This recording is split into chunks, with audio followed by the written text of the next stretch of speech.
Dragon Prince yuan के इस episode की शुरुआत में हम देखते हैं कि हॉल के अंदर जितने भी लोग होते हैं वो सभी ही झाँ युआन की बात को सुन के काफी ज्यादा हैरान होते हैं, क्योंकि झाँ युआन ने कहा था कि ये सैंड्स को क्रिएट करना चाहते हैं। और इस चीज को सुन के सभी लोग हैरान होते हुए कहते हैं कि क्या तुम सेंट्स को क्रिएट करना चाहते हो। यहाँ तक कि शेंग युआन जैसे एक जीनियस को भी अपनी स्पिरिट का बलिदान देना पड़ा था सेक्रेट गॉड को, जिससे कि वो एक सेंट बन सके। तो कहीं अलायंस लीडर झाँ युआन हमारे साथ कोई मजाक तो नहीं कर रहे हैं। तो झाँ युआन कहता है कि तुम सभी के सभी ही कांजुआन हेवन के हीरोज हो, और अगर तुम लोगों का जन्म कांजुआन हेवन की बजाय किसी और हेवन में हुआ होता तो तुम लोगों की एबिलिटी के हिसाब से तुम सभी के पास एक मौका होता सेंट रियलम में पहुंचने का। और हेवन मास्टर बनने के बाद मुझे एक चीज का एहसास हुआ है कि जो कांजुआन हेवन का कोर है वो सेक्रेट गॉड की विल के एक विस्प से दूषित हो चुका है, और यही वो वजह जिसकी वजह से हमारा जो कांजुआन हेवन है वो लगातार कमजोर होता जा रहा है। और इस चीज को सुनते क्वीन यान के होश उड़ जाते और ये कहता है कि सच में ये सेक्रेट रेस तो काफी ज्यादा घटिया है। तो झाँ युआन कहता है कि तो इसी वजह से मैं हेवन मास्टर की पावर का इस्तेमाल करके एक सुपर कल्टीवेशन सेंचुरी को क्रिएट करना चाहता हूँ, और एक काफी ज्यादा इंटेंसिव सिलेक्शन के बाद हम कांजुआन हेवन के उन लोगों को उसमें डालेंगे जिसके पास काफी ज्यादा बढ़िया टैलेंट और पोटेंशियल हो।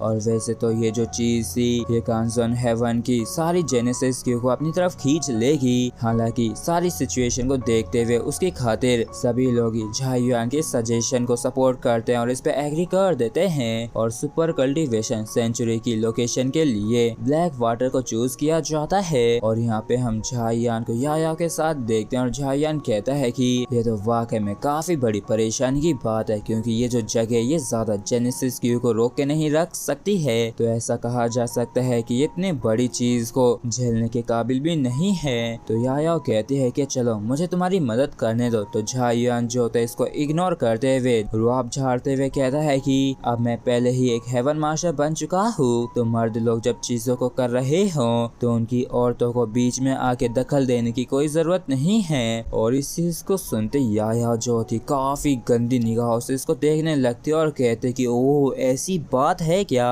और इस चीज को सुनते झाँ युआन के काफी तगड़े वाले पसीने छूट जाते हैं और ये तुरंत ही माफी मांगते हुए गिड़गिड़ाते हुए भीख मांगते हुए कहता है कि मैं तो बस यही चाहता हूँ कि तुम बस थोड़ा सा और आराम कर लो। जबकि टुनटुन भी गुस्सा होते हुए कहता है कि लेकिन मुझे तो लगता है कि तुम अपनी मौत को दावत दे रहे हो। जिसके बाद हम याया को देखते हैं जो कि रुइंस का जलवा बिखेरने लगती है और कुछ ही पलों में पूरे ही ब्लैक वाटर के हुलिये को बदल के रख देती है। और इस चीज को देख के झाँ युआन के काफी तगड़े वाले होश उड़ जाते और ये कहता है कि हे भगवान, याया ने तो सच में काफी तेजी से इस लैंड की कैपेसिटी को बढ़ा दिया है, और अब तो मुझे ऐसा लगने लगा कि मैं अब भी इसके हस्बैंड बनने के काबिल नहीं हूँ। तो टुनटुन भी चिढ़ते हुए कहता है कि क्या अभी काबिल नहीं हो, लेकिन मुझे तो लगता है कि तुम अपनी बाकी की जिंदगी भी इसके जरा से भी काबिल नहीं बन पाओगे। जिसके बाद झाँ युआन जो होता है कांजुआन सेंट स्टैम्प का इस्तेमाल करते हुए कहता है कि अब मैं कांजुआन सेंट स्टैम्प की पावर का इस्तेमाल करूंगा।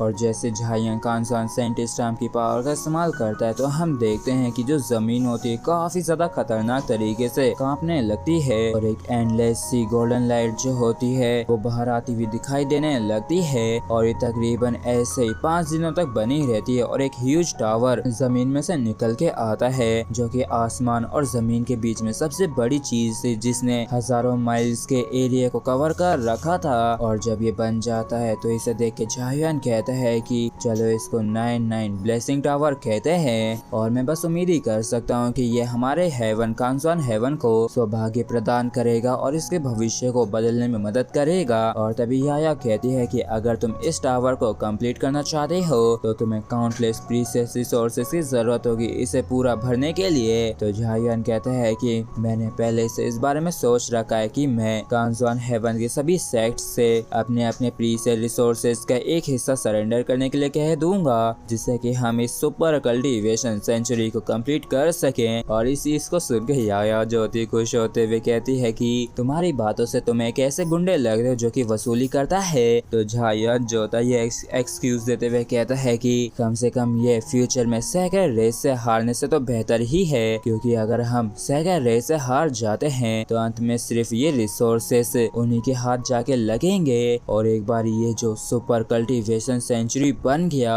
तो इसके ऊपर किसी भी प्रकार की रेस्ट्रिक्शन या डिस्क्रिमिनेशन नहीं किया जाएगा, बल्कि मैं इस तरीके से इस टावर को बनाऊंगा जिससे कि ये सभी के लिए उपलब्ध हो। और फिर क्या था, ये जो खबर होती है पूरी दुनिया में फैल जाती है और फिर क्या था, पूरा ही कांसवान हेवन जो होता है जोश की गूंज से गूंज उठता है और पूरी दुनिया के कोने कोने से अनगिनत लोग यहाँ पे आए होते हैं अपने अपने ट्रेजर्स को इन्हें देने के लिए। और लाखों करोड़ों की संख्या में ये जो प्रीसियस रिसोर्सेज और ट्रेजर्स होते हैं इनको तब तक इस टावर से इंटीग्रेट किया जाता है जब तक कि ये पूरा नहीं बन जाता है। और वाकई में एक काफी लंबे इंटीग्रेशन के बाद ये फाइनली कंप्लीट हो जाता है, जिसके बाद झायान जो होता है ये कहते हैं कि आज 99 ब्लेसिंग टावर जो है यहाँ पे स्थापित हो चुका है, तो कांसवान हेवन के सभी लोग ही इसमें कल्टीवेट करने के लिए एंटर कर सकते हैं और शायद हमारा जो कांसवान हेवन वो हमेशा हमेशा के लिए जगमगा उठेगा। और इस चीज को सुनते सभी लोग काफी ज्यादा खुश हो जाते हैं और कहते हैं कि हेवन मास्टर झायुआन आप वाकई में काफी अमेजिंग है, जो आप हमारे कांसवान हेवन को स्ट्रॉन्ग बना रहे हैं और हम सच में कसम खाते हैं कि हम हेवन मास्टर झायुआन को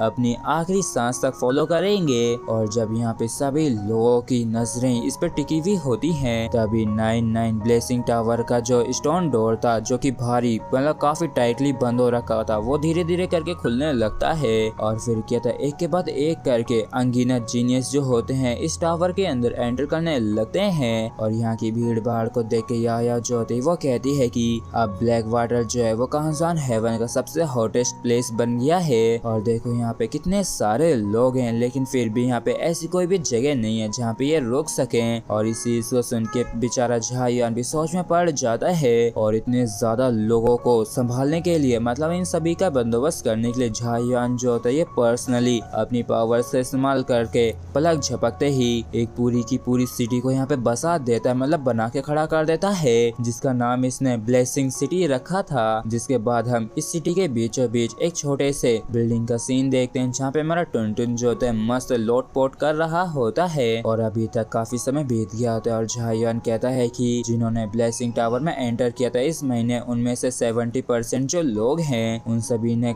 एक्सपीरियंस किया कि उनकी जो स्ट्रेंथ है वो काफी ज्यादा बढ़ गई है, लेकिन जो गिने चुने लोग 80th फ्लोर पे पहुंच सके हैं वो सभी के सभी ही सेक्ट मास्टर्स ही हैं। और तभी याया जो होती है कहती है कि मुझे तो ऐसा लगता है कि जो ली चुनजुन, चुकुइंग और बाकी के जो हैं इन सभी के सबसे ज्यादा चांसेस है कि ये फ्यूचर में सेंट रियलम तक पहुंच पाए, क्योंकि अब भी इनमें काफी ज्यादा पोटेंशियल है। और रही बात 80th फ्लोर के गार्डियन की, तो सीधे तौर पे कहूँ तो वो वाकई में काफी ज्यादा स्ट्रॉन्ग है। और हमें मालूम चलता है कि ये जो 80th फ्लोर का गार्डियन है वो और कोई नहीं बल्कि सेक्रेड रेस का ताइजुआन ही है। और अगर आप लोगों को अभी तक ये याद है तो प्लीज कमेंट करके जरूर बताइएगा। और झायुआन ने जो इसे मतलब ताइजुआन को जो 80th फ्लोर का गार्डियन बनाया है, तो जो भी लोग इस फ्लोर को पार करने की कोशिश कर रहे हैं उनके लिए कभी भी ये आसान टास्क नहीं होगा। और फिर याया पूछती है कि तो फिर आखिरी फ्लोर का जो गार्डियन है वो कौन है, तो झायान जो ये कहता है कि बेशक वो मैं ही हूँ, मतलब कि वो मेरा जेनेसिस क्यू का क्लोन है। और इस चीज को सुनते याया जो होती है हंसते हुए इसके पास आते हुए कहती है कि मैं अभी से इमेजिन कर सकती हूँ कि आखिर सभी लोगों के एक्सप्रेशंस कैसे होंगे जब वो फाइनल फ्लोर पे तुम्हें देखेंगे।